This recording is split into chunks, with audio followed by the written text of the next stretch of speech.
बढ़ते अगली खबर की ओर। अरावली को लेकर एक बार फिर माहौल गर्म हो गया है। अरावली पहाड़ियों की नई परिभाषा पर राजस्थान में घमासान लगातार बढ़ता जा रहा है। राजस्थान के जोधपुर और उदयपुर समेत कई जिलों में छात्रों ने विरोध प्रदर्शन तेज कर दिया है। राजस्थान यूनिवर्सिटी छात्र संघ के अध्यक्ष निर्मल चौधरी ने 24 दिसंबर से आंदोलन शुरू करने का ऐलान किया है। अभी 19 दिसंबर को ही सुप्रीम कोर्ट ने अरावली की नई परिभाषा स्वीकार की थी और तब से इसे पर्यावरणविद और विपक्ष के नेता कुदरत विरोधी और डेंजर का आदेश बता रहे हैं। वहीं केंद्रीय पर्यावरण मंत्री भूपेंद्र यादव ने कहा है कि अरावली पर भ्रम फैलाया जा रहा है, जबकि अरावली का 90% से ज्यादा एरिया संरक्षित है।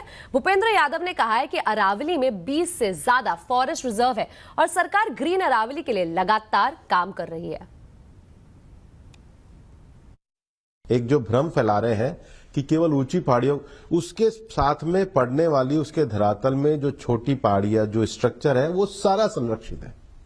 फिर एक पहाड़ी जो 100 मीटर की है और दूसरी पहाड़ी जो है उसके बीच में जो आधा किलोमीटर का क्षेत्र है, कितना, उसमें जमीन है, वो भी संरक्षित में आएगा, वो भी अरावली रेंज कहलाएगा। अरावली में एक एक्टिविटी जो माइनिंग एक्टिविटी भी है, वो मैं आपको कह रहा हूं 0.19%, 1% से भी कम एरिया में ही माइनिंग हो पाएगी। साथ ही आपको बता दें, अरावली की पहाड़ियां सदियों से रेगिस्तान को थामने वाली एक प्राकृतिक दीवार रही है, लेकिन राजस्थान के पुष्कर के पास इसी दीवार में एक छोटा सा सुराग अब बड़ा खतरा बनता दिख रहा है। यहां अरावली की ऊंचाई सिर्फ 50 मीटर से नीचे रह गई है। देखिए ये ग्राउंड रिपोर्ट। अरावली की पहाड़ियां हैं, वहीं से एक तरह से फर्स्ट लाइन ऑफ डिफेंस है, जहां से रेगिस्तान को रोकती है आगे बढ़ने से। रेगिस्तान जो आधे राजस्थान के बाद में अरावली के इसी रेंज में यहाँ पर रुकता है। उसके बाद में आगे अरावली रेंज शुरू होती है जो दिल्ली तक जाती है।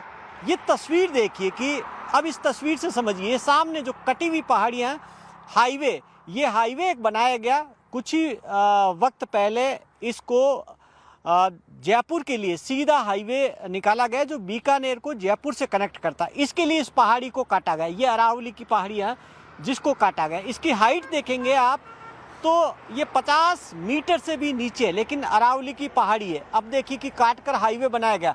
उसके दूसरी तरफ देखिए कि ये नागौर के साइड वाला सामने का हिस्सा जहाँ रेत का पहाड़ नज़र आ रहा है, यानी कि वो डेजर्ट का इलाका, इसके आगे रेत का पहाड़ है और इस रेत के पहाड़ को रोक रही थी ये अरावली। लेकिन क्योंकि जैसे ही हाईवे के लिए ये इतना बड़ा कट हुआ, उसके बाद में यही रेत मिट्टी उड़ उड़ कर आकर यहाँ दूसरी तरफ जहाँ मैं खड़ा हूँ पुष्कर की तरफ, यहाँ देखिए कि एक रेत का पहाड़ खड़ा हो गया। जहाँ नज़र डालेंगे ये पूरा रेत का पहाड़ है और ये रेत का पहाड़ आप देखिए कि दिखाता है ये आप देखिए कि पीछे अरावली का पत्थर का पहाड़, आगे रेत का पहाड़। क्योंकि ये यहाँ से जैसे ही काटी गई अरावली को, उसके बाद में ये रेत का पहाड़ खड़ा हो और जैसे जैसे अगर आगे से और अरावली रेंज की पहाड़ियाँ कटती है तो ये मिट्टी आगे बढ़ती जाएगी।